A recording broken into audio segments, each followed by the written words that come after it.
கிறிஸ்துவுக்குள் பிரியமானவர்களே, ஆண்டவர் இயேசு கிறிஸ்துவின் நாமத்தினாலே அபிஷேகநாதர் ஆலயம் புளியநகர் சார்பாக இணையதளத்தின் வழியாக இணைந்திருக்கின்ற உங்கள் ஒவ்வொருவரையும் அன்போடு வாழ்த்தி வரவேற்கிறேன்.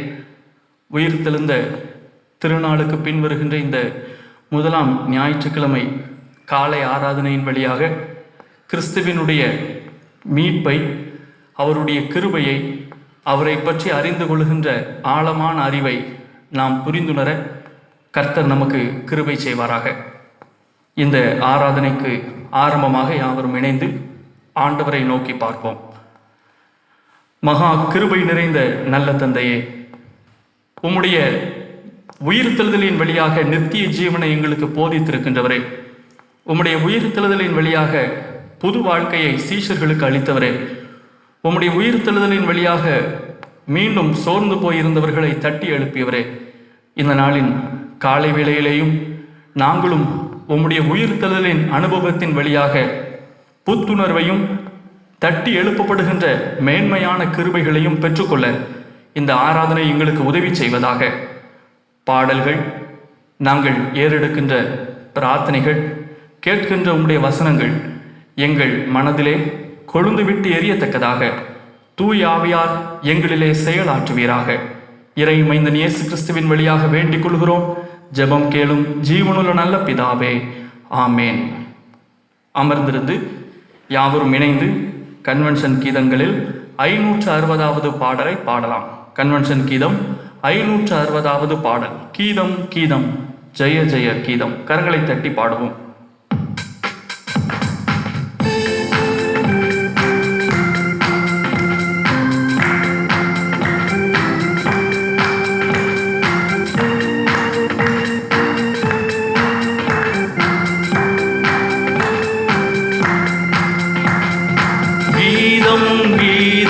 ஜெய ஜெய கீதம் கை கொட்டி பாடிடுவோம்.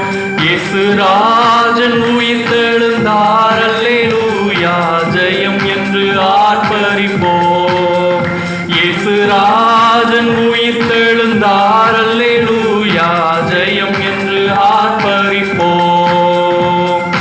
பாரதோ கல்லறை மூடின பெருங்கள் புரண்டுருண்டோடுது பார். அங்கு போட்ட முத்திரை காவல் நிற்குமோ தேவபுத்திர சந்நிதி முன். அங்கு போட்ட முத்திரை காவல் நிற்குமோ தேவபுத்திர சந்நிதி முன்.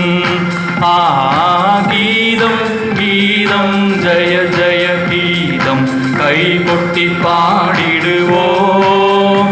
இயேசு ராஜன் உயிர்த்தெழுந்தார், அல்லேலூயா ஜெயம் என்று ஆர்ப்பரிப்போம். வேண்டாம் வேண்டாம் அழுதிட வேண்டாம், ஓடி உரைத்திடவோ. தாம் கூறின மாமரை விட்டனர் கல்லறை போங்கள் கலிலேயாவுக்கு. கூறின மாமரை விட்டனர் கல்லறை போங்கள் கலிலேயாவுக்கு. கீதம் கீதம் ஜெய ஜெய கீதம் கை கொட்டி பாடிடுவோம். இயேசு ராஜன் உயிர்த்தெழுந்தார், அல்லேலூயா ஜெயம் என்று ஆர்ப்பரிப்போம். ராஜன் உயிர்த்தெழுந்தார், அல்லேலூயா ஜெயம் என்று ஆர்ப்பரிப்போம். வாசல் நிலைகளை உயர்த்தி நடப்போம், வருகிறார் ஜெய வீரன். நாமும் மேல வாத்தியம் கைமணி பூரிகை எடுத்து முழங்கிடுவோம். நாமும் மேல வாத்தியம் கைமணி பூரிகை எடுத்து முழங்கிடுவோம். கீதம் கீதம் ஜெய ஜெய கீதம் கை கொட்டி பாடிடுவோம். இயேசு ராஜன் உயிர்த்தெழுந்தார், அல்லேலூயா ஜெயம் என்று ஆர்ப்பரிப்போம். இயேசு ராஜன் உயிர்த்தெழுந்தார், அல்லேலூயா ஜெயம் என்று ஆர்ப்பரிப்போம். 109வது கன்வென்ஷன் கீதம், 109வது பாடல். உயிர் தெழுந்தாரே அல்லேலுயா, ஜெயித்தெழுந்தாரே. யாவரும் இணைந்து மகிழ்ச்சியோடு உயிர் தாண்டவரை நினைத்து சந்தோஷமாக பாடுவோம். 109வது கன்வென்ஷன் கீதம்.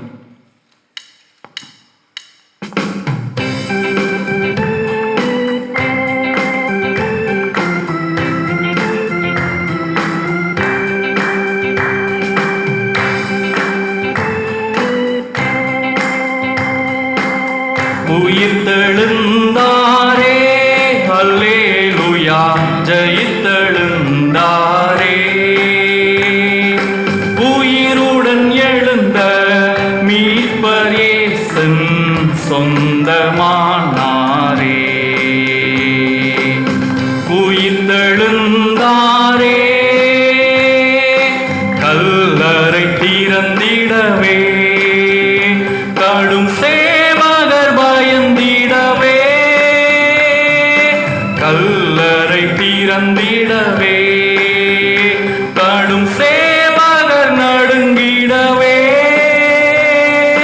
வல்லவரேசு உயிர் தெழுந்தாரே, வல்ல பிதாவின் செயல் இதுவே. வல்லவரேசு உயிர் தெழுந்தாரே, வல்ல பிதாவின் செயல் இதுவே.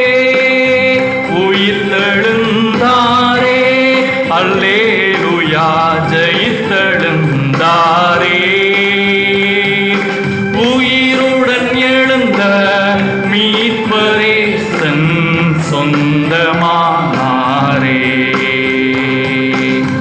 உயிர் தெழுந்தாரே, மரணம் முன்கூர் எங்கே, பாதாளம் முன் ஜெயம் எங்கே, மரணம் முன்கூர் எங்கே, பாதாளம் முன் ஜெயம் எங்கே, சாவையும் நோவையும் பேயையும் ஜெயித்தார், சபையோரே துதி சாற்றிடுவோம்.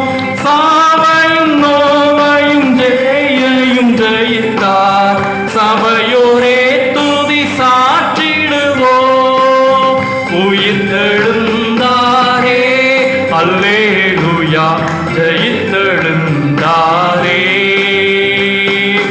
உயிருடன் எழுந்த சொந்தமானாரே.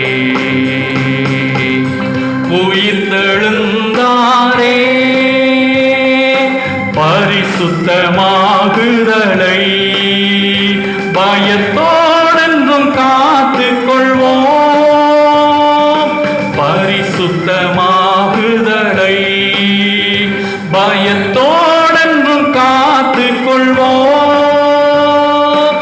எக்காலம் தோணிக்கையில் மறுரூபமாக எழுப்புவோமே மகிமையிலே.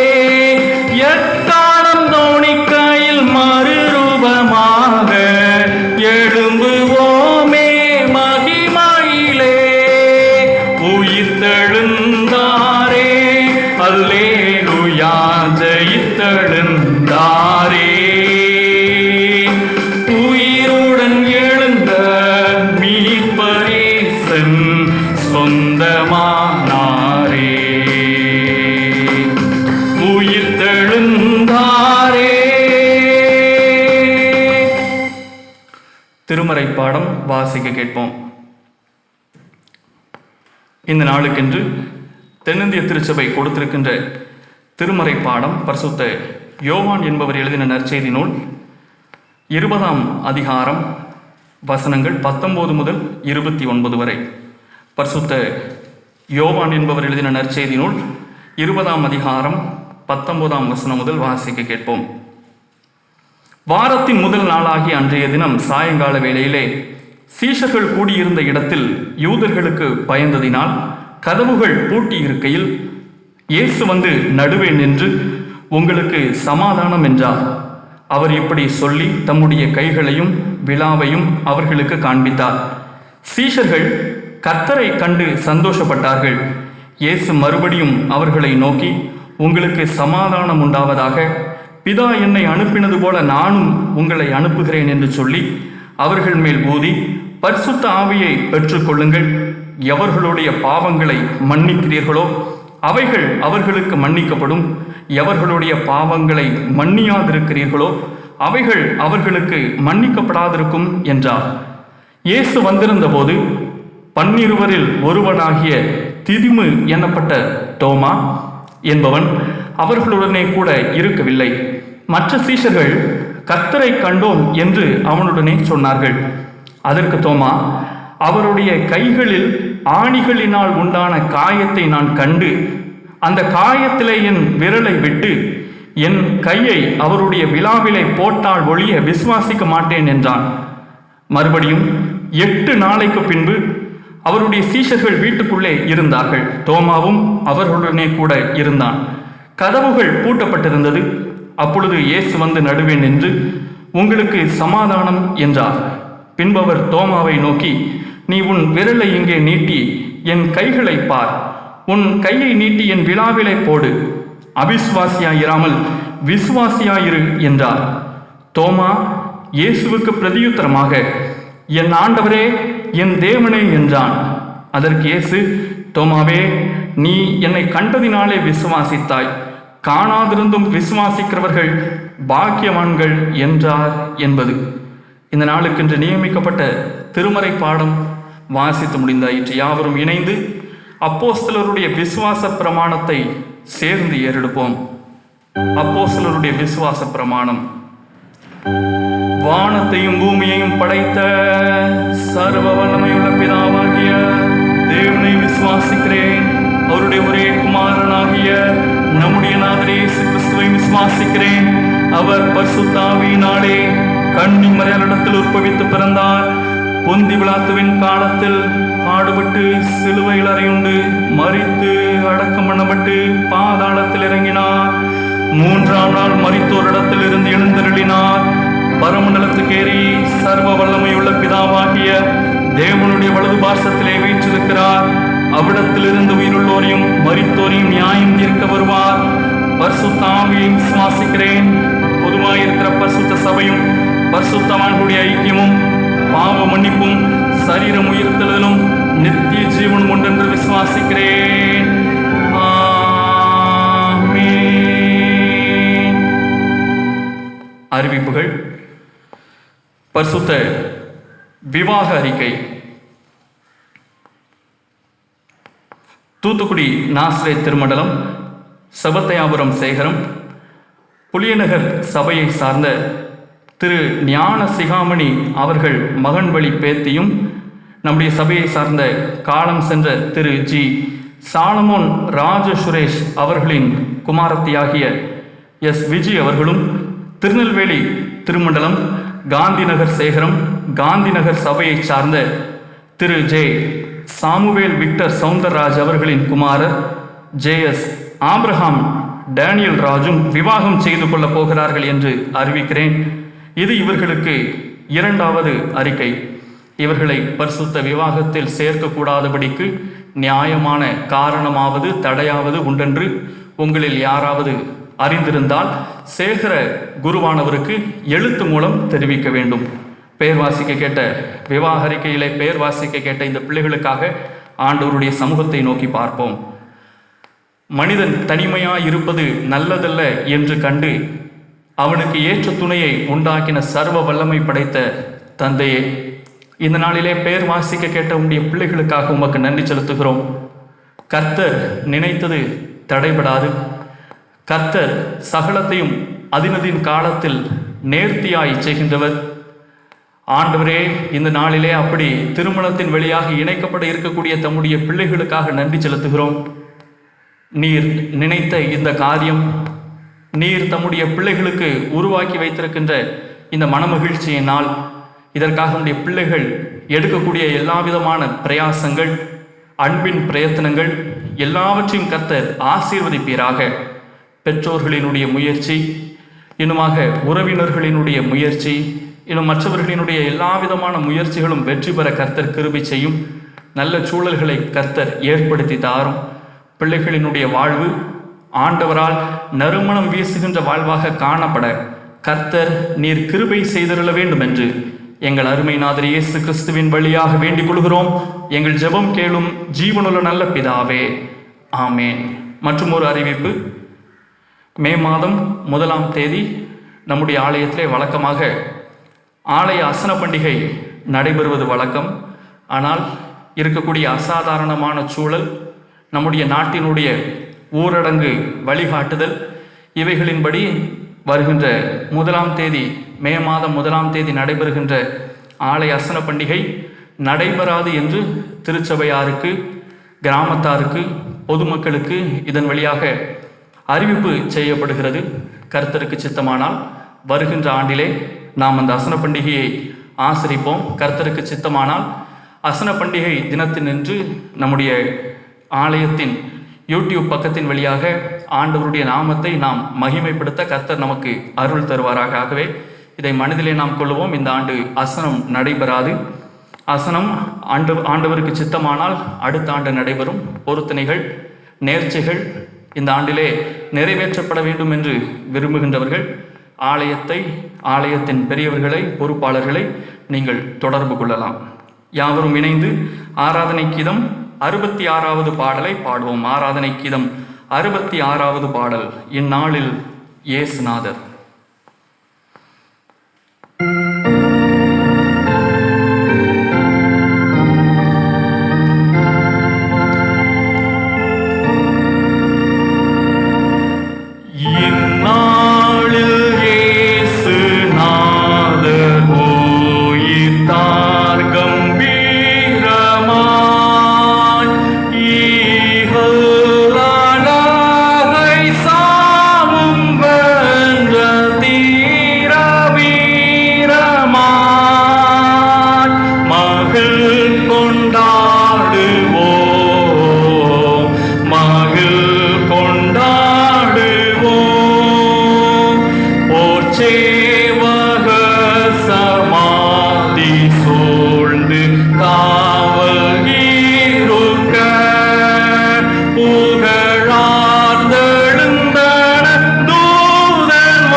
கிறிஸ்துவுக்குள் பிரியமானவர்களே, ஆண்டவரும் உலக மீட்பெருமாயிருக்கிற இயேசு கிறிஸ்துவின் நாமத்தினாலே உங்கள் எல்லாரையும் அன்போடு வாழ்த்தி வரவேற்கிறேன். இந்த உயிர்த்தெழுந்த திருநாளுக்கு பின்வரும் 1ஆம் ஞாயிற்றுக்கிழமையிலே நாம் தியானிக்கத்தக்கதாக தென்னிந்திய திருச்சபை நமக்கு தந்திருக்கின்ற தலைப்பு, கிறிஸ்துவே ஆண்டவர், கிறிஸ்துவே தேவன். பரிசுத்த தோமா அப்போஸ்தலனுடைய அந்த பற்றுறுதி அறிக்கை, என் ஆண்டவரே, என் தேவனே என்று அறிக்கையிட்ட அந்த தோமா அப்போஸ்தலனுடைய வார்த்தைகள் இந்த நாளின் தலைப்பாக நமக்கு கொடுக்கப்பட்டிருக்கிறது. பரிசுத்த தோமா, நமக்கும் தோமாவுக்கும் மிகுந்த ஒரு இணைப்பு உண்டு. காரணம், ஆதி கிறிஸ்தவம் இந்தியாவிலே துளிர் விடுவதற்கு காரணமாக இருந்தவர் பரிசுத்த தோமா.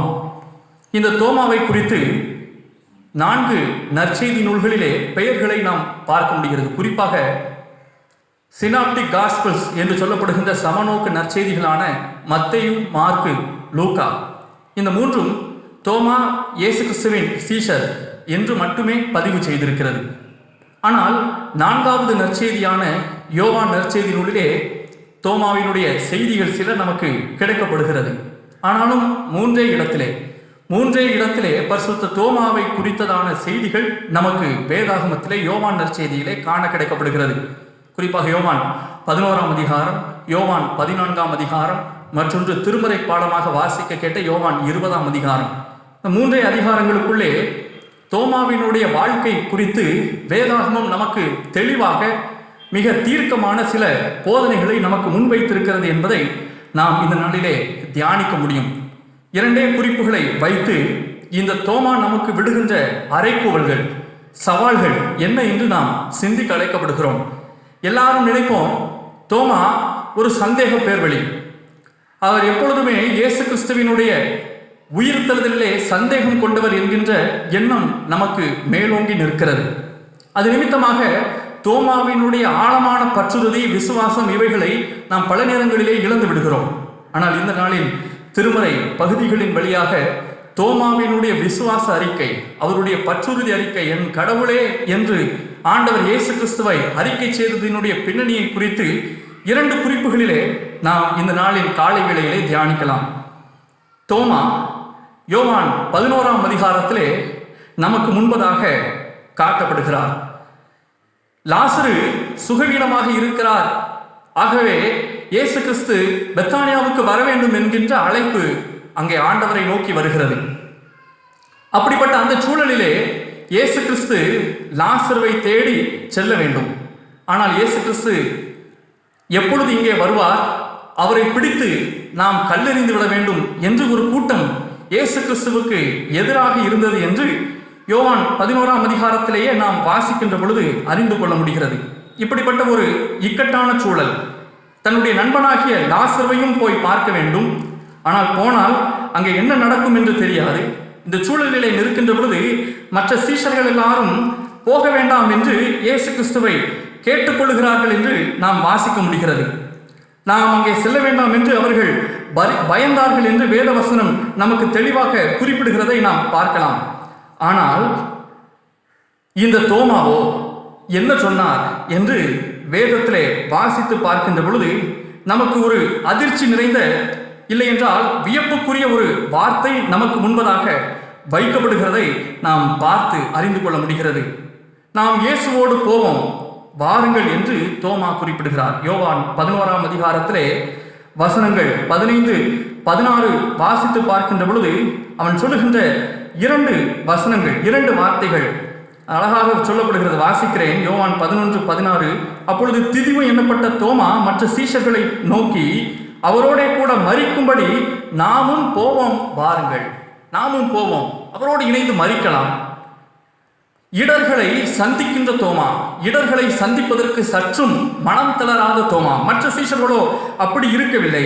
நாம் போக வேண்டாம் என்று வெளிப்படையாக சொன்னார்கள். ஆனால் தோமாவோ நாமும் போவோம், அவரோடு கூட இணைந்து மரிப்போம் என்று சொல்லுகிறார். இயேசு கிறிஸ்துவின் மீது ஆழமான பாசம், இயேசு கிறிஸ்துவின் மீது ஆழமான அன்பு இந்த தோமாவுக்கு இருந்தது என்பதற்கு இதைவிட ஒரு பெரிய சான்று ஒன்று அவசியமில்லை.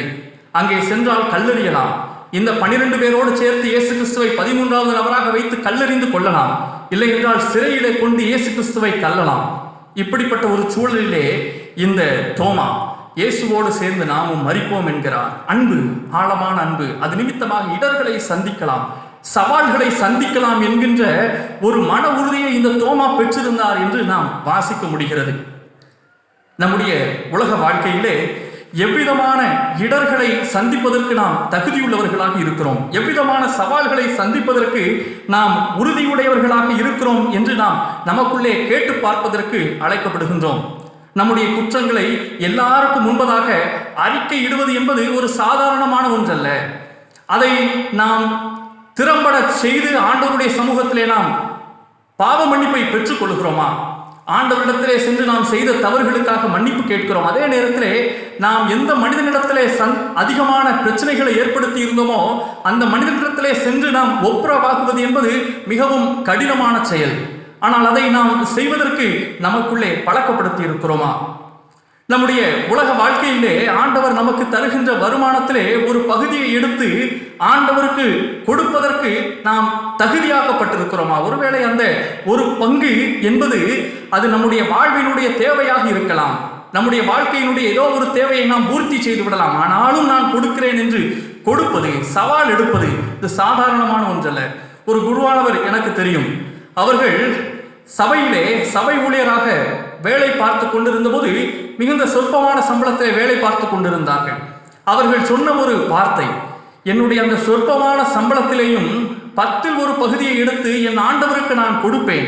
அது எனக்கு பெரிய கடினமான ஒரு காரியம்தான். ஆனால் 10ல் ஒரு காரியத்தை எடுத்து நான் ஆண்டவருக்கு கொடுப்பேன்.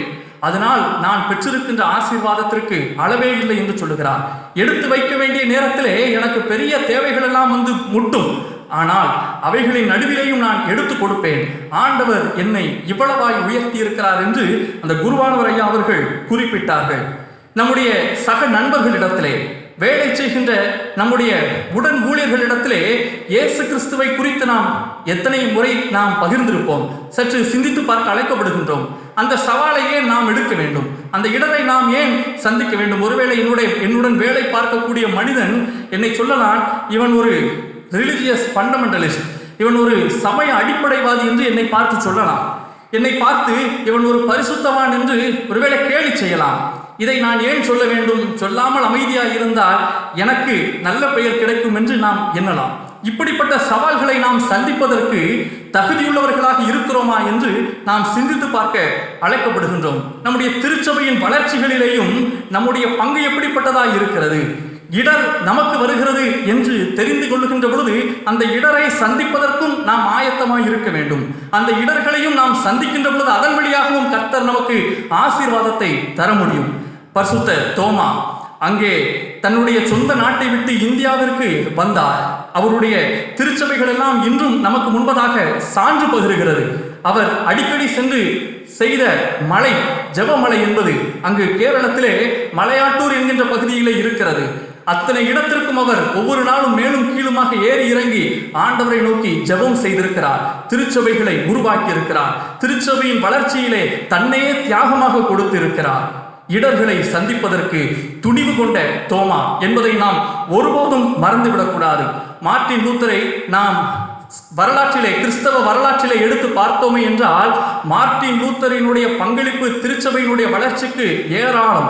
அந்த மனிதன் விட்டன்பர்க் ஆலயத்திலே தன்னுடைய கேள்விகளை எடுத்து அவர் ஆணியை எடுத்து அந்த ஆலயத்தின் வாயிலே அடித்த போது அவருக்கு பல்வேறு விதமான பிரச்சனைகள், அரசு சார்ந்த பிரச்சனைகள், அதிகாரம் சார்ந்த பிரச்சனைகள். பயப்படவில்லையே. இன்று சீர்திருத்த திருச்சபை அந்த இடர்களின் வழியாக உருவாகி இருக்கிறது என்பதை நாம் மறுப்பதற்கில்லை. அன்னை தெரேசா மகிழ்ச்சியோடு சமாதானமாக வாழ்ந்திருக்கலாம். தன்னுடைய வெளிநாட்டு சமாதானத்தை விட்டுவிட்டு இந்தியாவிலே வந்து தொழுநோயாளிகள் வாழுகின்ற காலனியிலே தன்னுடைய குடியிருப்பை மாற்றி அங்கே அந்த இடர்களை எல்லாம் சந்தித்தார்களே. இன்று அவர்கள் எல்லாரும் எழும்பி பிரகாசிக்கிறார்கள். தோமா எழும்பி பிரகாசிக்கிறார். டீட்ரிச் போனாஃபர் என்று சொல்லப்படுகின்ற ஒரு ஆயரை குறித்து நாம் கேள்விப்பட்டிருக்கலாம். டீட்ரிச் போனாஃபர் ஹிட்லரினுடைய காலகட்டத்திலே வாழ்ந்த ஒரு மனிதர். அந்த மனிதர் ஒரு ஆயராக இருந்தார்.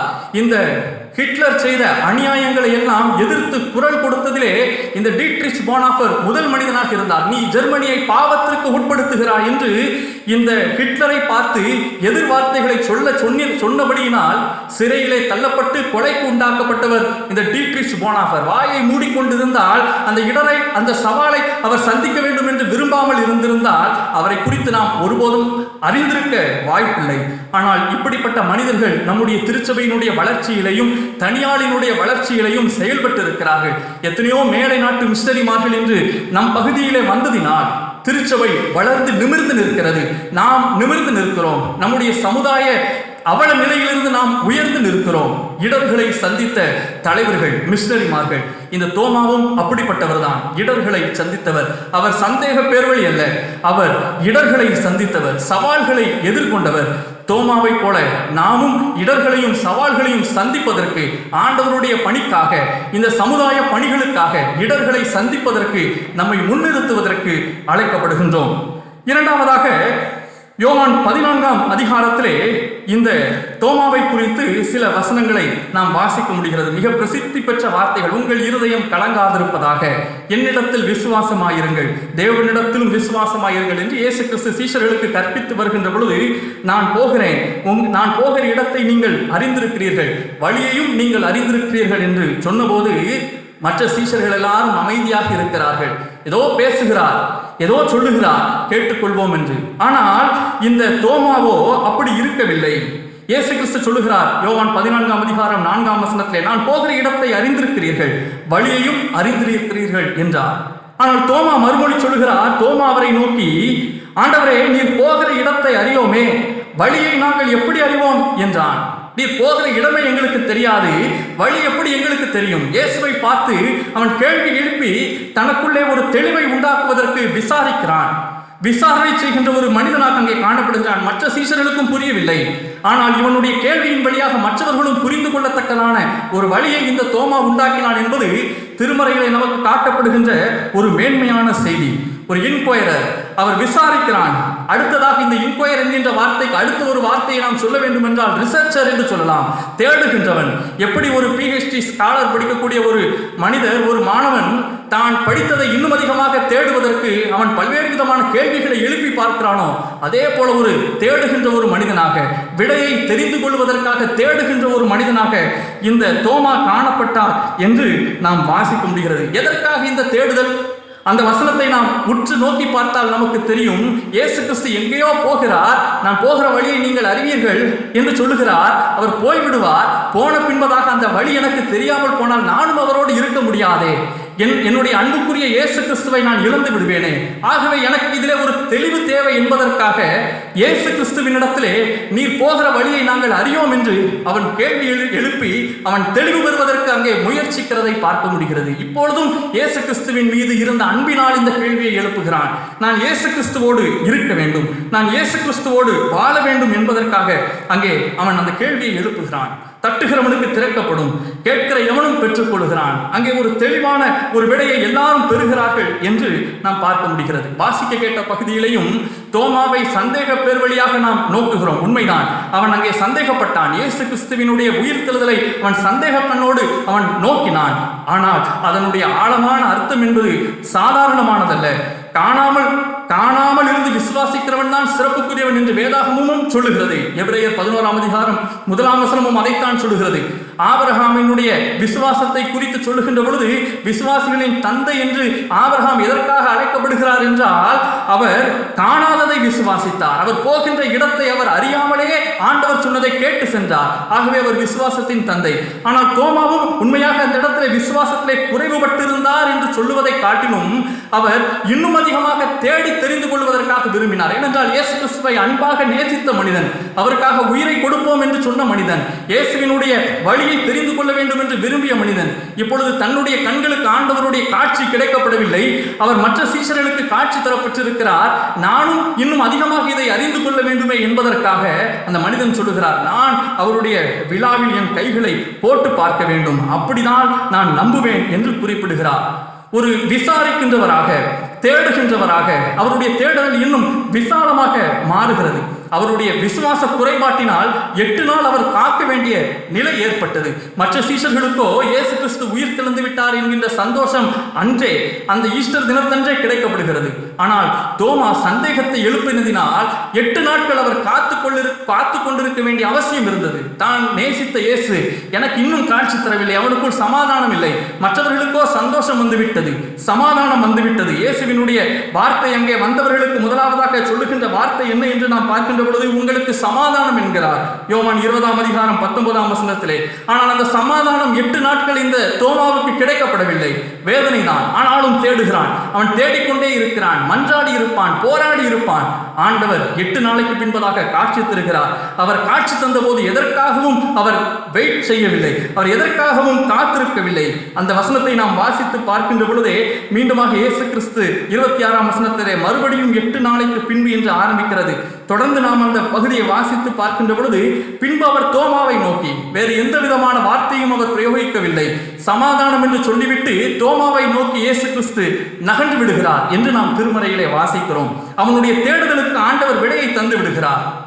நாம் ஒருபோதும் தோமாவை சந்தேக பேர்வழி என்று சொல்லாமல் இருக்க அழைக்கப்படுகின்றோம். ஏனென்றால் இந்த தோமா ஆண்டவரை கண்டுகொண்ட பின்பதாக அவனுடைய அறிக்கையை நாம் பார்த்தால் 28ஆம் வசனம் மிக முக்கியமான வசனம். இந்த நாளின் தலைப்பதுதான், என் ஆண்டவரே என் தேவனே என்றான். என் ஆண்டவரே என் தேவனே என்றான் என்று நாம் வேதத்திலே வாசிக்கிறோம். யாரும் இயேசு கிறிஸ்துவை கடவுள் என்று உறுதியாக அறிக்கை பண்ணவில்லை. இயேசு கிறிஸ்துவை அவர் ஒரு மீட்பராக, அவரை ஒரு போதகராக, தாவீதின் குமாரனாக, அவரை ஒரு இறை மகனாக எல்லாரும் பார்த்தார்கள்.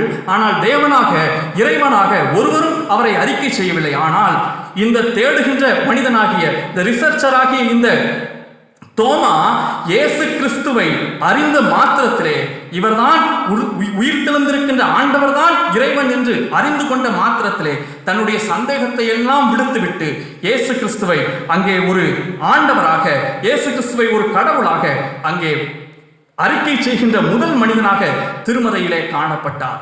தோமா சந்தேகத்தை அவர் தன்னுடைய வாழ்க்கையிலே வளர்த்து கொண்டே இருக்கவில்லை. இந்த உலகத்திலே நம்முடைய வாழ்க்கையை நாம் சிந்தித்து பார்ப்போம். பல நேரங்களிலே இந்த தோமாவை போன்ற சந்தேகங்கள் நமக்குள்ளும் எழும்புகிறது. அப்படி சந்தேகங்கள் எழும்புகின்ற பொழுது கண்ணால் கண்ட பின்பதாகத்தான் நாம் விசுவாசிக்கிறோம். தொட்டு பார்த்தால் தான் நாமும் விசுவாசிக்கின்றோம். பல நேரங்களிலே வேலை வாய்ப்புகளுக்காக எதிர்பார்த்து காத்து கொண்டிருக்கின்ற பொழுது, திருமண காரியங்களுக்காக காத்து கொண்டிருக்கின்ற பொழுது ஆண்டவர் எனக்கு நடத்துவார் என்று நாம் எண்ணுவதை காட்டிலும் கைகளிலே அப்பாயின்மெண்ட் ஆர்டர் வந்த பின்பதாக, இல்லை என்றால் திருமணத்திலே பெண்களை பார்த்த பின்பதாக, இல்லை என்றால் கணவனை பார்த்த பின்பதாக நாம் நம்புகிறோம். நாமும் பல நேரங்களிலே இப்படிப்பட்ட சந்தேகத்தன்மைகளை நமக்குள்ளே வெளிப்படுத்தி கொண்டுதான் இருக்கிறோம். ஆகவே தோமாவை ஒரு சந்தேக பேர்வழி என்று சொல்லாமல் தோமாவை ஒரு மாதிரியாக நாம் எடுத்துக்கொள்ளலாம். தேடுகின்ற ஒரு மனிதனுடைய மாதிரியாக தோமாவை நாம் பார்ப்பதற்கு, பழகிக் கொள்வதற்கு இந்த நாளிலே நாம் அழைக்கப்படுகின்றோம். இது மாத்திரமல்ல, இந்த நாளிலே நாம் அறிந்து கொள்ளக்கூடிய இந்த இரண்டாவது பகுதியின் வழியான செய்தி என்ன என்றால், நாம் ஒருபோதும் நம்முடைய வாழ்க்கையிலே சந்தேகத்தை நீட்டிக்கொண்டே செல்லாதபடி நாம் ஆண்டவரை உண்மையான ஆண்டவர் என்று அறிந்து கொள்வதற்கு முயற்சி செய்வதற்கு அழைக்கப்படுகின்றோம். விஞ்ஞானிகளை குறித்து நாம் திருமறையிலே விஞ்ஞானிகளை குறித்து நாம் அறிவியல் முகங்களிலே பார்க்க முடிகிறது. கிறிஸ்தவம் ஒரு விஞ்ஞான மார்க்கம். கிறிஸ்தவம் ஒரு விஞ்ஞான மார்க்கம். எத்தனையோ விஞ்ஞானிகளை நாம் பார்க்கலாம் வரலாற்றிலே. இயேசு கிறிஸ்துவை இரட்சகராக அறிந்திருந்தவர்களாக எத்தனையோ விஞ்ஞானிகள் இருந்தார்கள். விஞ்ஞானிகள் எதையும் தங்களுக்கு மூளைக்கு சொல்லப்பட்டதை அப்படியே ஏற்றுக்கொள்கின்றவர்கள் அல்ல. மாறாக அவர்கள் ஆய்ந்து அறிந்து அதற்கான முழுமையான ஒரு உத்தரவாதம் கிடைக்கப்பட்ட பின்பதாகத்தான் எதையும் நம்புவார்கள். அப்படிப்பட்டவர்கள் விஞ்ஞானிகள். இயேசு கிறிஸ்துவை அறிக்கை செய்த, இரட்சகராக, ஆண்டவராக, தேவனாக அறிக்கை செய்த எத்தனையோ விஞ்ஞானிகளை நாம் வரலாற்றிலே பார்க்க முடிகிறது. ஜேம்ஸ் சிம்சன் என்று சொல்லப்படுகின்ற விஞ்ஞானி, குளோரோஃபார்மை கண்டுபிடித்தவர், மகப்பேறு மருத்துவத்தினுடைய தந்தை என்று சொல்லப்பட்டவர், இயேசு கிறிஸ்துவை இரட்சகராக அறிவிக்கை செய்கிறார். மைக்கேல் ஃபாரடே ஜெனரேட்டரை கண்டுபிடித்த மனிதன், அதோடு எலக்ட்ரிசிட்டியிலே அதிகமான கண்டுபிடிப்புகளை கண்டுபிடித்த மனிதன் இயேசு கிறிஸ்துவை முழுமையாக மீட்பராக, இறைவனாக அறிக்கை செய்கிறார். FB மோர்ஸ் என்று சொல்லப்படுகின்ற தந்தியை கண்டுபிடித்த ஒரு மனிதன் இயேசு கிறிஸ்துவை ஆண்டவர் என்று, தேவன் என்று அறிக்கை செய்கிறார். சார் ஐசக் நியூட்டன் என்று சொல்லப்படுகின்ற மனிதன், எல்லாருக்கும் தெரிந்த ஒரு மனிதன், அவர் இயேசு கிறிஸ்துவை முழுமையாக அறிக்கை செய்கிறார் என்று நாம் வரலாற்றிலே பார்க்க முடிகிறது. கிரகரி மெண்டல் என்று சொல்லப்படுகின்ற ஜெனடிக்ஸின் தந்தை இயேசு கிறிஸ்துவை முழுமையாக அறிக்கை செய்கிறார். இத்தனை அறிஞர்கள் எல்லாரும் ஆண்டவர் இயேசு கிறிஸ்துவை ஒரு தேடுதலின் கண்ணோட்டத்தோடு கண்ட பின்பதாக இயேசு கிறிஸ்துவை கர்த்தராக, இரட்சகராக அறிவிக்கை செய்திருக்கிறவர்கள். சார் ஐசக் நியூட்டனை குறித்து நாம் நன்கு அறிந்திருக்கிறோம். சிறு பிள்ளைகளிலே இருந்து நாம் அறிகிறோம். நியூட்டன்ஸ் ஃபர்ஸ்ட் லா, செகண்ட் லா, நிறைய விதிகளை கண்டுபிடித்திருக்கின்ற மனிதர். லா ஆஃப் கிராவிட்டியை குறித்து பெரிய ஆராய்ச்சி கட்டுரைகளை வெளியிட்டு இருக்கின்றவர். அவரை குறித்து நாம் இன்றும் சிறப்பாக போற்றுகிறோம். இந்த சார் ஐசக் நியூட்டன் குறிப்பிடுகிறார், ஆண்டவரே உண்மையான இறைவன் என்று குறிப்பிடுகிறார். அதோடு அவரிடத்தில் கேட்கப்பட்டது, இத்தனை விதிகளை நீங்கள் எப்படி கண்டுபிடித்தீர்கள்? என் ஆண்டவர் இந்த உலகத்தை படைத்திருக்கின்ற பொழுது இத்தனை நேர்த்தியாக படைத்திருக்கிறார் என்றால் அவர் பல்வேறு விதமான விதிகளை பயன்படுத்தி இந்த உலகங்களை அவர் படைத்திருப்பார். அந்த விதியை குறித்து நான் ஒவ்வொரு நாளும் தியானம் செய்தேன், ஆராய்ச்சி செய்தேன். ஒவ்வொரு விதிக்குமான விடைகள் எனக்கு கிடைக்கப்பட்டது என்று அந்த மனிதர் குறிப்பிடுகிறார். அவர் விஞ்ஞானத்தை குறித்து 10 லட்சம் வார்த்தைகளை எழுதியிருக்கிறார். அதே நேரத்திலே இறையியலை குறித்து 14 லட்சம் வார்த்தைகளை எழுதியிருக்கிறவர் சார் ஐசக் நியூட்டன். இவர் ஒருபோதும் ஆண்டவரை எந்த நிலையிலையும் அவர் குறைத்து மதிப்பிடவில்லை. அவர் ஆண்டவரை தன்னுடைய சொந்த இரட்சகராக ஏற்றுக்கொண்டவராக காணப்பட்டார். ஜேம்ஸ் சிம்சன் என்று சொல்லப்படுகின்ற மகப்பேறு உலகின் தந்தையாக அழைக்கப்படுகின்ற ஜேம்ஸ் சிம்சன் குளோரோஃபார்ம் மருந்தை கண்டுபிடித்தவர். நீங்கள் கண்டுபிடித்ததிலே சிறந்த கண்டுபிடிப்பு எது என்று கேட்டபோது அவர் சொன்னார், நான் ஒரு பாவி, என் இயேசு என் பாவத்திற்கான இரட்சகர் என்பதை நான் கண்டுகொண்டதுதான் இந்த உலகத்திலே கண்டுகொண்ட பெரிய ஒரு விஞ்ஞானம், கண்டுகொண்ட ஒரு பெரிய கண்டுபிடிப்பு என்று குறிப்பிடுகிறார். ஆல்ஃபிரட் ஐன்ஸ்டீனை குறித்து நாம் எல்லாரும் அறிந்திருக்கலாம். E = mc² என்று மிக அழகாக எளிதாக சொல்லக்கூடிய வார்த்தை. இந்த ஆல்ஃபிரட் ஐன்ஸ்டீன் ஒரு யூதர். ஆனால் அந்த யூதர் தன்னுடைய யூத இனத்திலே இருந்து வந்த இயேசு கிறிஸ்துவை குறித்து குறிப்பிடுகின்ற பொழுது பின்னாட்களிலே அவர் குறிப்பிடுகிறார், இயேசு கிறிஸ்து இந்த உலகத்திலே உண்மையாக வாழ்ந்த ஒரு மனிதர். சுவிசேஷங்களிலே அதை நாம் வாசித்து பார்க்கின்ற பொழுது அவருடைய ஆழ்தத்துவங்களும் அவருடைய பிரசன்னமும் அதிலே நிரம்பி வழிகின்றது. நான் ஒரு யூதன் தான், ஆனாலும் அவருடைய ஒளிவெட்டு துளங்குகின்ற அவருடைய வார்த்தைகளிலே நான் வியந்து போனேன் என்று ஆல்ஃபிரட் ஐன்ஸ்டீன் அவர் குறிப்பிடுகிறார் என்று நாம் பார்க்க முடிகிறது. வரிசையாக சொல்லிக்கொண்டே போகலாம், எத்தனையோ மனிதர்களை நாம் சொல்லிக்கொண்டே போகலாம். சார்லஸ் டார்வினை குறித்து நாம் அறிந்திருக்கிறோம். சார்லஸ் டார்வின் இந்த உலகம் எப்படி உருவானது என்பதை குறித்ததான பரிணாம வளர்ச்சியை முன்வைத்தவர், இந்த உலகத்திற்கு முன்வைத்தவர். திருமறையிலே சொல்லப்பட்டிருக்கின்ற உலக வரலாற்றை அவர் அப்படியே மாற்றி சொன்னவர். ஆனால் இவர் தன்னுடைய கடைசி காலகட்டத்திலே இயேசு கிறிஸ்துவினுடைய வார்த்தைகளை வாசித்தவராக அவர் தன்னுடைய உயிரை நீத்தார் என்று சொல்லப்படுகிறது. அதோடு மாத்திரமல்ல, அவருடைய வாழ்க்கையில் நடந்த ஒரு சம்பவத்தை உங்களோடு பகிர்ந்து கொள்கிறேன். பீக்கன் என்று சொல்லப்படுகின்ற ஒரு மனிதருக்கு தன்னுடைய கிராம வீட்டை வாடகைக்கு கொடுத்திருந்தார். பீக்கன் என்கின்ற அந்த சுவிசேஷகர் அந்த கிராம வீட்டிலே தங்கி அந்த சார்லஸ் டார்வினுடைய கிராமத்திலே ஊழியத்தை நிறைவேற்றி வந்த மனிதராக இருந்தார். இந்த சார்லஸ் பீக்கன் அவர் தன்னுடைய ஊழியத்தை நிறைவேற்றி கொண்டிருந்த போது அவருக்கு ஒரு மடலை இந்த சார்லஸ் டார்வின் எழுதினார். அந்த மடலிலே என்ன எழுதினார் தெரியுமா? நான் எத்தனையோ விஷயங்களை கண்டுபிடித்திருக்கிறேன், ஆனால் என்னால் பெரிய மாற்றங்களை இந்த உலகத்திலே கொண்டு வர முடியவில்லை. ஆனால் ஒரே மாதத்திலே நீங்கள் எங்கள் கிராமத்திலே குடிகாரர்கள் ஒருவரும் இல்லாதபடிக்கு மாற்றி இருக்கிறீர்கள்.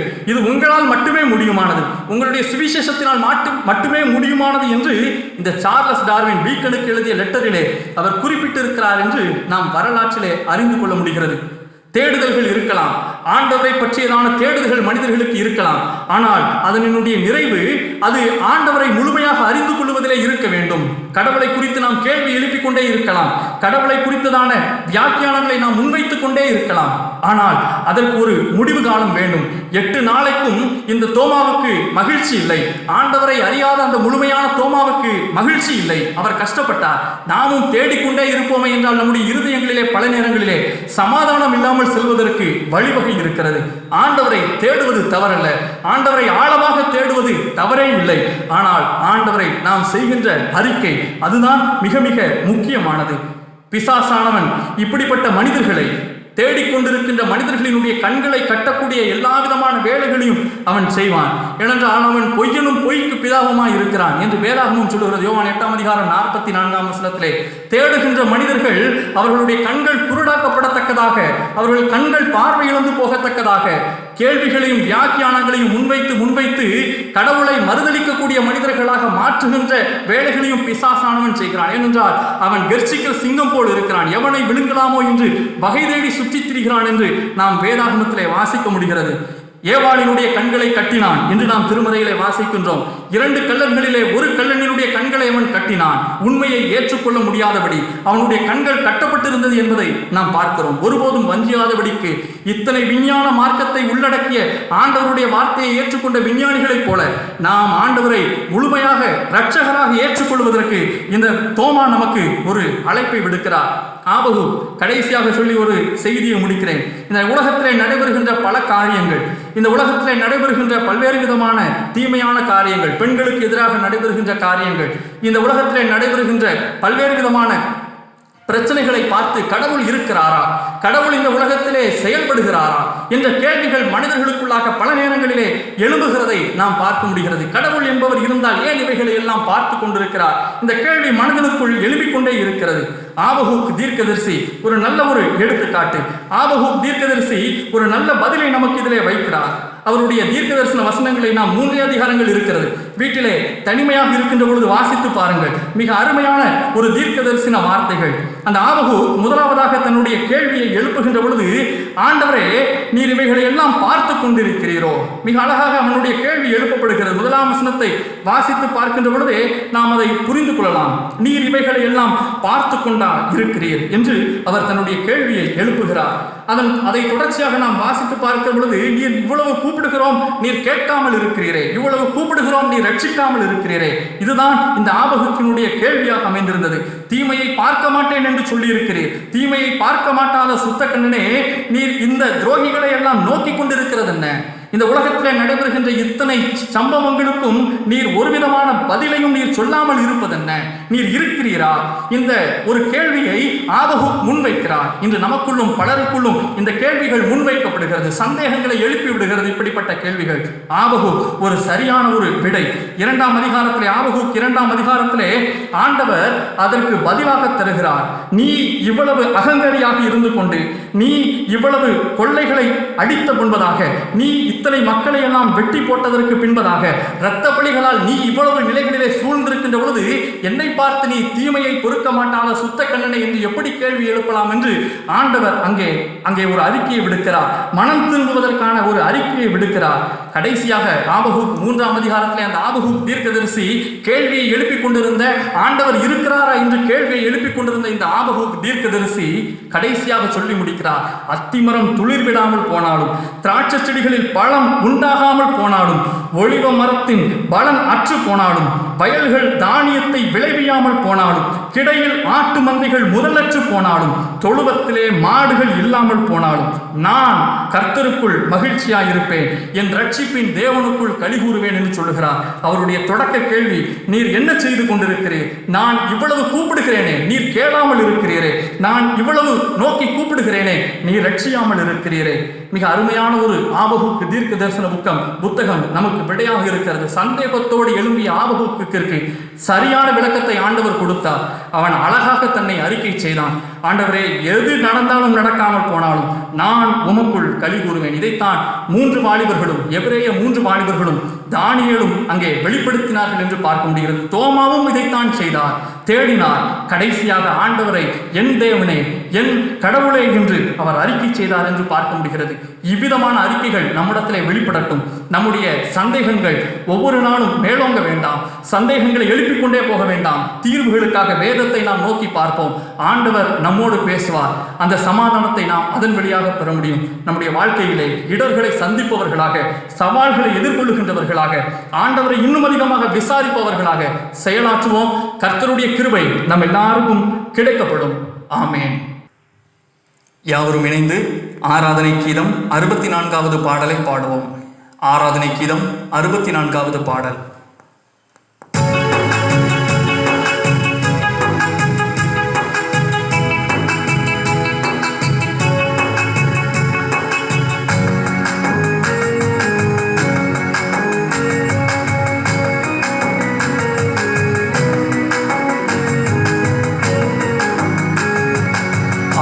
அல்லேலூயா, ஆமென் அல்லேலூயா, மகத்துவ தம்பராபரா. ஆமென் அல்லேலூயா, ஜெயம் ஜெயம் ஆனந்த தோத்திரா. ஆமென் அல்லேலூயா, ஆமென் அல்லேலூயா, மகத்துவ தம்பராபரா. ஆமென் அல்லேலூயா, ஜெயம் ஜெயம் ஆனந்த தோத்திரா. வெற்றி கொண்டார் பறித்து, வெற்றி கொண்டார் பறித்து, கொடும்பே தாளத்தை சம்பரித்து முறித்து, பத்ராசன கிழித்து மறித்து, பாடுபட்டு தரித்து முடித்தார். ஆமென் அல்லேலூயா, ஆமென் அல்லேலூயா, மகத்துவ தம்பராபரா. ஆமென் அல்லேலூயா, ஜெயம் ஜெயம் ஆனந்த தோத்திரா. சாவின் கூர் ஒடிந்து, சாவின் கூர் ஒடிந்து, மடிந்து தடுப்பு சுவர் இடிந்து விழுந்து, ஜீவனை விடிந்து, தேவாலய தீரை 2ஆய் கிழிந்து ஒளிந்தது. ஆமென் அல்லேலூயா, ஆமென் அல்லேலூயா, மகத்துவ தம்பராபரா. ஆமென் அல்லேலூயா, ஜெயம் ஜெயம் ஆனந்த தோத்திரா. வேதம் நிறைவேற்றி, வேதம் நிறைவேற்றி, மெய்தோற்றி மீண்டு கரையேற்றி, பொய் மாற்றி பாவிகளை தேற்றி, கொண்டாற்றி பத்ரசன தேற்றி வடித்தார். ஆமென் அல்லேலூயா, ஆமென் அல்லேலூயா, மகத்துவ தம்பராபரா. ஆமென் அல்லேலூயா, ஜெயம் ஜெயம் ஆனந்த தோத்திரா. ஆமென் அல்லேலூயா, ஜெயம் ஜெயம் ஆனந்த தோத்திரா. யாவரும் இணைந்து ஆண்டவரை நோக்கி பார்ப்போம். மகா இரக்கம் நிறைந்த நல்ல தந்தையே, மட்டில்லாத தம்முடைய கிருபைகளுக்காக உமக்கு நன்றி செலுத்துகிறோம். இந்த ஞாயிற்றுக்கிழமை காலை வேளையிலே உம்மை நோக்கி பார்த்து ஆராதிக்க ஆண்டவர் தந்திருக்கின்ற கிருபைகளுக்காக, நிறைவான ஆசீர்வாதங்களுக்காக உமக்கு தோத்திரம். தந்தையே, உம்முடைய பெரிதான கிருபைகளை நாங்கள் உணர்கிறோம். இந்த உலகத்திலே நடைபெறுகின்ற பல்வேறு விதமான தீமையான காரியங்களின் நடுவிலே எங்களை நீர் பாதுகாத்திருக்கிறீர். நாங்கள் சிறப்பானவர்கள் அல்ல, நாங்கள் பரிசுத்தர்களும் அல்ல. ஆனாலும் உம்முடைய கிருபை எங்களிலே கடாட்சிக்கப்பட்டிருக்கின்ற தம்முடைய தயவுகளுக்காக நன்றி செலுத்துகின்றோம். இந்த உலகத்தை அச்சுறுத்தி வருகின்ற கொரோனா வைரஸின் இந்த காரணத்து நிமித்தமாக எத்தனையோ குடும்பங்கள் அலைக்கழிக்கப்பட்டு சிதறடிக்கப்பட்டிருக்கிறது. தந்தையே, அந்த குடும்பத்தினருக்காக உம்முடைய சமூகத்தை நோக்கி பார்க்கிறோம். ஆண்டவரே, கிருபையாயிரும். அமெரிக்கா தேசத்திலே ஆயிரக்கணக்கான மக்கள் தங்களுடைய இன்னுயிரை இழந்திருக்கிறார்கள். ஆயிரக்கணக்கான குடும்பங்கள் சின்னாபின்னமாக்கப்பட்டிருக்கிறதே. உம்முடைய கிருபையை நீர் அவர்களுக்கு கடாட்சி தருளுவீராக என்று மன்றாடுகிறோம். லட்சக்கணக்கான மக்கள் பாதிக்கப்பட்டிருக்கிறார்கள். கர்த்தர் அவர்களுக்கு இறங்குவீராக. உயிர் தெழுந்த ஆண்டவர், உம்முடைய பிள்ளைகளுக்கு சமாதானத்தை வழங்கினீரே. உயிர் தெழுதலின் நன்னம்பிக்கையான சமாதானத்தை நாங்கள் எல்லாரும் பெற்றுக்கொள்ளத்தக்கதாக, பாதிக்கப்பட்டிருக்கின்ற மக்கள் எல்லாரும் பெற்றுக்கொள்ளத்தக்கதான கிருபைகளை ஆண்டவர் தர வேண்டும் என்று மன்றாடுகின்றோம். தகப்பனே, இத்தாலியிலே, ஸ்பெயின் நாட்டிலே, இன்னுமாக உலகத்தின் பல்வேறு விதமான மூளை முடுக்குகளிலே, இந்தியாவிலே, தமிழகத்திலே, எங்கள் தூத்துக்குடி மாவட்டத்திலே எத்தனையோ பேர் பாதிக்கப்பட்டு தங்களுடைய சமாதானத்தை இழந்து போயிருக்கிறார்கள். பயப்படாதிருங்கள், உங்களுக்கு சமாதானம் என்று சொன்ன ஆண்டவர் அந்த குடும்பங்களில் எல்லாம் சமாதானத்தை கொண்டு வருவீராக. வேலை வாய்ப்புகளை இழந்திருக்கின்ற பிள்ளைகள், கடைகளை திறக்க முடியாமல் கஷ்டப்படுகின்ற மக்கள், வருமானத்திற்கு வழி இல்லாமல் தவிக்கின்ற மக்கள், உண்ண உணவு இல்லாமல் தவிக்கின்ற மக்கள், எல்லாருக்காகவும் உம்முடைய சமூகத்தை நோக்கி பார்த்து ஜெபிக்கிறோம். கர்த்தாவே, இறங்கும். உம்முடைய கிருபையை அவர்களிலே கடாட்சி தருள வேண்டும் என்று மன்றாடுகின்றோம். நீர் இந்த உலகத்திலே வாழ்ந்தபோது கொடிய வேதனைகளினால், கொடிய நோய்களினால் தாக்கப்பட்ட மனிதர்களுக்கு விடுதலை ஆனீரே. அந்தபடி உம்மை நோக்கி பார்த்து ஜெபிக்கின்ற அடியவர்களாக எங்களுடைய ஜெபங்கள், இந்த நாட்களிலே நாங்கள் செய்திருக்கின்ற பிரார்த்தனைகள் ஒவ்வொன்றிற்கும் கர்த்தர் விடையை தாரும். எல்லாருடைய வேலைகளையும் உத்தரவாதப்படுத்துவீராக. எல்லாருடைய எதிர்பார்ப்புகளையும் கர்த்தர் நிறைவேற்றி தர வேண்டும் என்று மன்றாடுகிறோம். தங்களுக்கு அருமையானவர்கள் தூர இடத்திலே இருக்கிறார்கள், தொடர்பு கொள்ள முடியாத இடத்திலே இருக்கிறார்கள் என்று வேதனையோடு இருக்கின்ற குடும்பங்களிலேயும் உம்முடைய ஆறுதலின் கரம் கடந்து செல்வதாக என்று மன்றாடுகிறோம். அன்பு நிறைந்த நல்ல ஆண்டவரே, வருகின்ற நாட்களிலே இந்த ஊரடங்கின் நிலைமைகள் எல்லாம் சீராக்கப்படத்தக்கதாக, அரசாங்கங்கள் இதுவரை எடுத்திருக்கின்ற முயற்சிகள் எல்லாம் வெற்றி பெறத்தக்கதான கிருபைகளை கர்த்தர் தருவீராக. பெருவாரி விஷ வியாதிகள் நடமாடுகின்ற காலத்திலே கர்த்தருடைய கிருபை எங்கள் எல்லாருக்கும் கிடைக்கப்பட்டிருப்பதாக என்று மன்றாடுகின்றோம். அன்று சர்ப்பத்தினால் தீண்டப்பட்ட இஸ்ரவேல் ஜனங்கள் உயர்த்தப்பட்ட வெண்கல பாம்பை பார்த்து வேண்டிக் கொண்ட போது அவர்களுக்கு விடுதலையை தந்த ஆண்டவர், சிலுவையிலே உயர்த்தப்பட்டிருக்கின்ற கிறிஸ்துவாகிய உம்மை நோக்கி பார்க்கின்ற எங்கள் ஒவ்வொருவரின் ஜெபத்தையும் உத்தரவாத ஜெபத்தையும் கர்த்தர் கிருபையாய் கேட்டு, ஆண்டவரே, எங்கள் தேசத்திற்கு நீர் சுகத்தை தந்தருள்வீராக. இந்த நாளிலே உம்முடைய சமூகத்தை நோக்கி பார்க்கிறோம். இந்த ஆராதனையிலே இணையத்தின் வழியாக ஆங்காங்கே இருந்து கலந்து கொண்டிருக்கின்ற மக்கள், உலக நாடுகளிலே பல மூலைகளில் இருந்து கலந்து கொள்கின்ற ஒவ்வொருவரையும் கர்த்தர் ஆசீர்வதிப்பீராக. பிள்ளைகளை ஆசீர்வதியும். குறிப்பாக இந்த காலகட்டத்திலே பலவீனப்பட்டவர்கள், கர்ப்பிணிகள், ஒவ்வொருவரும் படுகின்ற பாடுகளிலே, ஒவ்வொருவரும் சந்திக்கின்ற சவால்களிலே, மருத்துவங்கள் இல்லாமல் கஷ்டப்படுகின்ற சூழல்களிலே அவர்களுக்கு ஏற்ற வழிவாசல்களை கர்த்தர் ஏற்படுத்துவீராக. திருச்சபையாக, சமூகமாக, ஆண்டவரே, சமூகத்தின் நல்லுள்ளங்களாக இணைந்து செய்கின்ற பல்வேறு விதமான நல்ல முயற்சிகள், நிவாரணங்கள், இவைகளெல்லாம் எல்லா மக்களுக்கும் கிடைக்கப்பட ஆண்டவர் அனுக்கிரகித்தருளுவீராக. தந்தையே, இந்த நாளிலே உம்முடைய சமூகத்திலே கூடி வந்திருக்கின்ற அடியவர்களாகிய நாங்கள் தோமாவை போல சவால்களை எடுக்கின்றவர்களாக, ஆண்டவரே, எங்களுடைய தனிப்பட்ட வளர்ச்சிக்கும், குடும்பத்தின் வளர்ச்சிக்கும், சமுதாயத்தின் வளர்ச்சிக்கும் சவால்களை, இடர்களை எதிர்நோக்குகின்ற மனப்பக்குவத்தை, வலிமையை பெற்றுக்கொள்ளத்தக்கதான கிருபைகளை தாரும். ஆண்டவரே, அவநம்பிக்கை அல்ல, கிறிஸ்துவை இன்னும் ஆழமாக தேடி அறிந்து கொள்ளுகின்ற மாதிரியை தோமாவினிடத்தில் இருந்து கற்றுக்கொண்ட நாங்கள் தோமாவை போல ஆண்டவரை முழுமையாக அறிக்கை செய்வதற்கான கிருபைகளை தாரும். சந்தேகங்களை எழுப்புகின்ற பல்வேறு விதமான கேள்வி கணைகள், பிசாசினுடைய தந்திரங்கள், உலகத்திலே நடைபெறுகின்ற காரியங்கள் சந்தேகத்திலே நிலைத்திரச் செய்து, ஆண்டவரே, உம்முடைய பிள்ளைகளினுடைய கண்களை குருடாக்கி போட முடியாதபடிக்கு ஆண்டவரே, உம்முடைய வேத வசனத்தின் வழியாக நீர் வெளிச்சத்தை அவர்களுக்கு காண்பித்தருளுவீராக. கிறிஸ்துவை ஏற்றுக்கொள்ள முடியாத, கிறிஸ்துவை ஆண்டவராக, தேவனாக, இறைவனாக ஏற்றுக்கொள்ள முடியாத நிலையிலே காணப்படுகின்ற மனிதர்களினுடைய இருதய குருட்டாட்டங்கள் எல்லாம் கட்டவிழ்க்கப்படத்தக்கதாக ஆண்டவர் நீர் கிருபை செய்வீராக. ஆண்டவரை அறிவிக்கின்றவர்களாக, ஆண்டவரை நாங்கள் இந்த உலகத்திலே அவரே மீட்பர், அவரே ஆண்டவர், அவரே இரட்சகர், அவரே கர்த்தர் என்று நாங்கள் அறிவிக்க செய்கின்ற மனிதர்களாக இந்த உலகத்திலே உப்பாக ஒளியாக வாழ எங்களுக்கு நீர் கிருபை செய்வீராக. தந்தையே, எங்கள் இந்த நிலையையும் நீர் மாற்றுவதற்கு வல்லமை படைத்த ஆண்டவர், மாற்றி வருகிறீர். தொடர்ந்து அப்படியே எங்களிலே செயலாற்றுவீராக.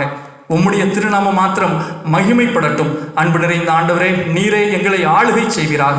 இறைமைந்தன் இயேசு கிறிஸ்துவின் வழியாக இவை அனைத்தையும் வேண்டிக் கொள்கிறோம். எங்கள் ஜெபம் கேளும் ஜீவனுள்ள நல்ல பிதாவே, ஆமேன். நம்முடைய கர்த்தராகிய இயேசு கிறிஸ்துவினுடைய கிருபையும் பிதாவாகிய தேவனுடைய அன்பும் தூய ஆவியானவருடைய அந்யோன்ய ஐக்கியமும் விலகாத பிரசன்னமும் நம் அனைவரோடும் இன்றும் என்றும் சதா காலங்களிலும் தங்கி இருப்பதாக. ஆமேன். யாவரும் இணைந்து தேவ ஆசீர்வாதத்தோட என்ற பாடலை பாடி இந்த ஆராதனையை நிறைவு செய்வோம். தேவ ஆசீர்வாதத்தோடே ஆடியாரை அனுப்பும் வார்த்தை என்னும் அப்பத்தாலே போஷித்து